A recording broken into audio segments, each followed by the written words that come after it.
My name is Rachel Moran and I'm a sex trade survivor, and I've come here to talk today not so much about my own experiences but more about the reasons why I, as a heterosexual woman, have absolutely no respect for men who pay for sex. And by respect I mean on a sexual level, attraction, why that damages my attraction just as a woman, not only as a sex trade survivor, because that's only one part of it. Because I know from my experiences and my friendships and closeness with many women down the years that the concept of a man paying for sex is something that's off-putting on a sexual level, generally, to women. Now, as for me, I got into prostitution from a position of homelessness as a 15-year-old, socially disadvantaged child. And I spent 7 years in that area of life, and I got out at 22. And I learned a lot about men who pay for sex during those 7 years. But I didn't have very much time to think on a political level at that time about what was going on. But I've taught a lot in the 15 years that have passed. So I want to talk about one aspect of that here today. And it's how I feel towards men who pay for sex and what men who pay for sex exude from themselves out into the world around them. And I think that might be best illustrated by giving you a little example, a little story, something that happened to me only about a week ago. I was sitting in a bar in Dublin, having a late night drink with a friend of mine, also a sex trade survivor, and a member of our group, Space International. Space, by the way, stands for Survivors of Prostitution Abuse, Calling for Enlightenment. So we're sitting there and we're having our late night drink, and there's a table fairly near to us with about 5 men, very drunk men, sitting at it. So anyway, Big Ears besides me is earwigging into their conversation, and she overhears what's going on at the next table. So she tells me, and I look over. And what was happening was the tallest, largest, most overweight, most drunken man at the table had decided that he wanted what he described as a whore. So, you know, he'd announced this at the table. I need a whore, lads. I'm going to see a whore. Has any of the phone there? So one of his friends turns around, handed him his mobile, flicked through it, showed him how to find a woman. And so he did. So he said, okay, lads, you know, I'm off to bang the whore and whatever, and out the door he went. And I said to my friend, you know what, I only wish to God I had that girl's phone number. I wish I could let her know who's just about to walk through our door and the condition he's in, because this man was very drunk. And we, all of us who've lived prostitution, have had that experience far too many times to count. So we were talking about this, and I said to her, you know what, because the men at the table then, they brought up their conversation again. And I said, I need to get out of here to her. I said, I can't listen to this. So I'm going outside to have a cigarette. So I did. And I was out there 5-10 minutes, however long it took me to smoke my cigarette. And I came back in. And I sat down and she said to me, Rachel, I really wish you'd have stayed. I wish you'd have stayed.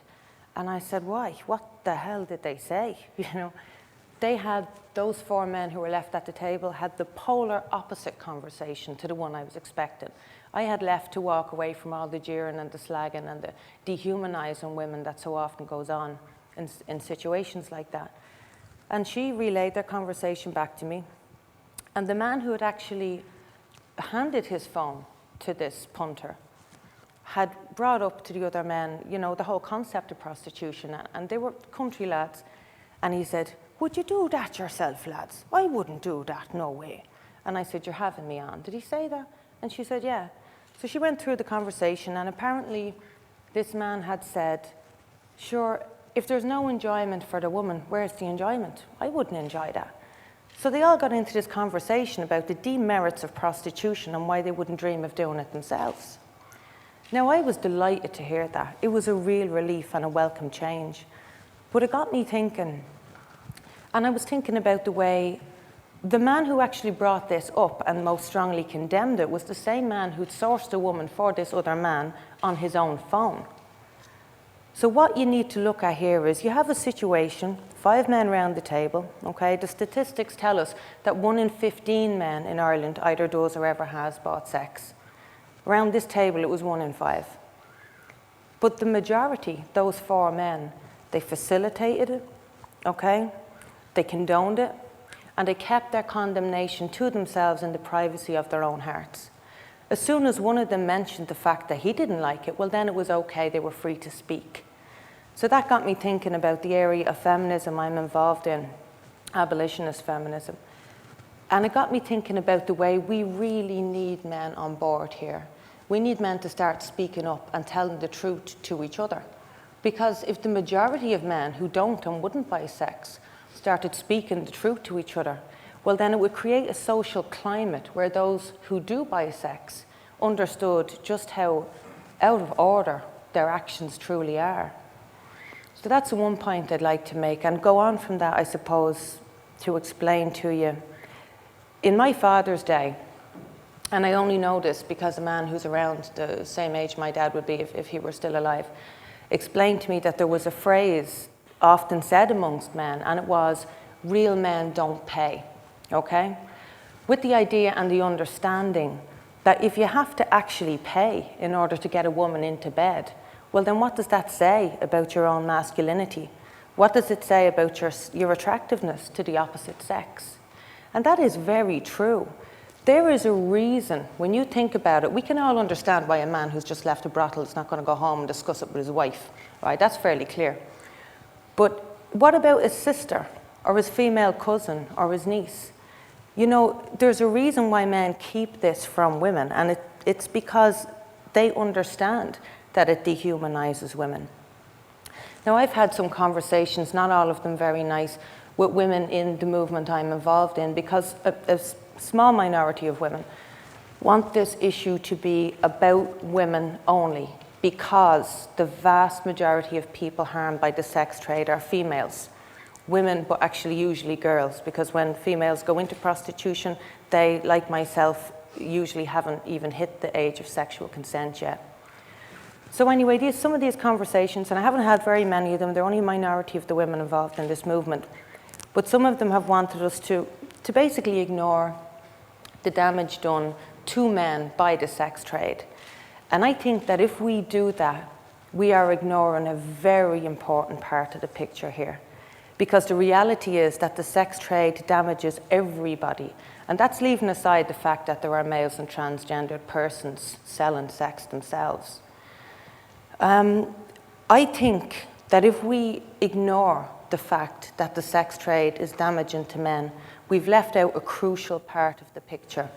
Because the reality is what I call systems of prostitution, because there is no prostitution proper existing on its own, floating out in the ether somewhere. No. Stripping plays into this. Pornography. All pornography is, as one woman said, pictures of prostitution. I describe pornography as filmed evidence of sexual abuse. I was photographed pornographically when I was very young. I worked in strip, and I know those feelings. They're not dissimilar. They're not different to what happens in prostitution. They're just filtered through your psyche in a different way.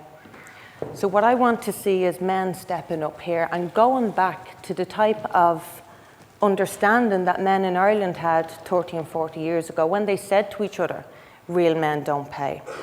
And they said it, when they said it, they meant it, and they understood it.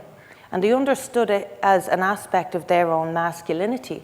And what I find really interesting is that the sexual revulsion that I feel around a person who will pay for sex and will stand over paying for sex and keep on defending it, there's something, there are a lot of different levels to that, but just as a heterosexual woman, it demotes a man's masculinity in my mind.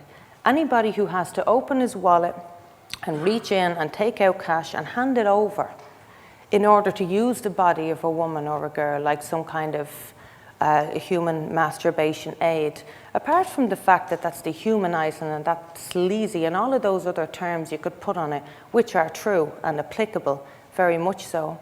Also for me, it does something to reduce his attractiveness on a sexual and masculine level.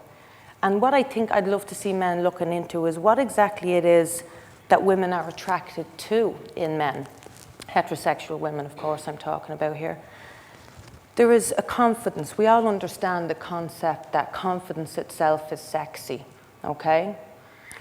Confidence in a man. Sexual confidence can't exist in any man who feels he has to buy for sex. and lives that as a routine part of his life. But from a female perspective, when you look at men who pay for sex, there is something pathetic in that. There's something in that that reduces the worth of their masculinity in my eyes because they have no confidence in it. The reality is real men don't pay. Real men don't pay because they know that they don't need to.